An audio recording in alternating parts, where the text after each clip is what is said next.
development. But how different was it for rich Roman girls? In the storeroom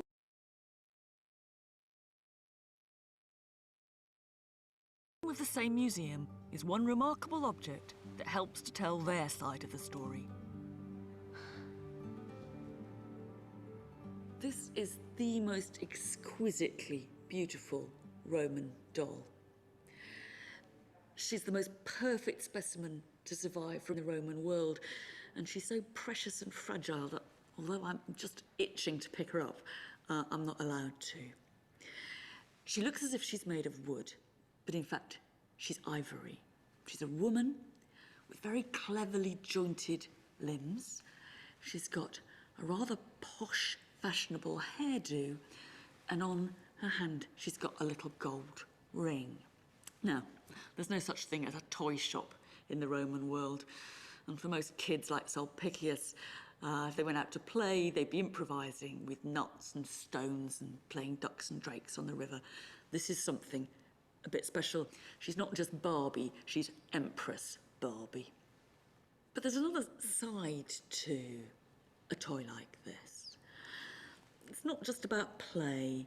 Like all toys, it's helping to teach whoever owns it what their role is going to be in life. Roman women were made for marriage and for breeding children. And in fact, some Roman writers tell us that just before they do get married, Roman girls would go along to a temple and they would leave their dolls in the temple. But that didn't happen to this doll, because actually it was found in a big stone coffin of a woman called Creparea Tryphina. To judge from the skeleton, Creparea was about 20. She presumably hadn't got married, so she took her doll with her to her tomb. That's quite extraordinary to us. We wouldn't ever imagine burying a 20-year-old with a Barbie. An awful lot of Roman girls must have gone to the grave with their dolls. In fact, one of the most famous writers of the Roman world, Pliny, tells the story of one girl who died young, Minicia Marcella, the daughter of a friend of his, Fundanus. Pliny says that she was going on 14, but she had an old head on young shoulders. She was wise beyond her years. She was sweet and charming, and she was a spitting image of her dad. The really sad thing, he says, is that she was just about to be married by an absolutely extraordinary piece of good fortune. We actually have Minicia Marcella's tombstone.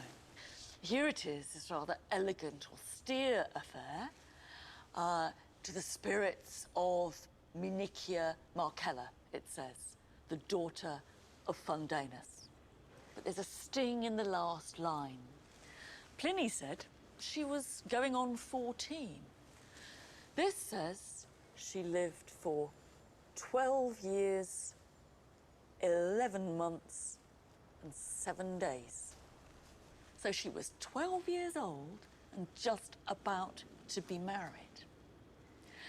Now, we don't know how many Roman girls got married this young, but a significant minority, I think.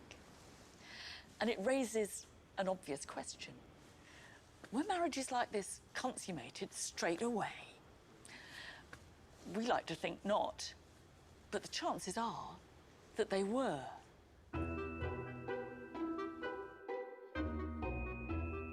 When you put all these children together, our child workers, child poets and child brides, Roman childhood can appear a pretty brutal phase of life.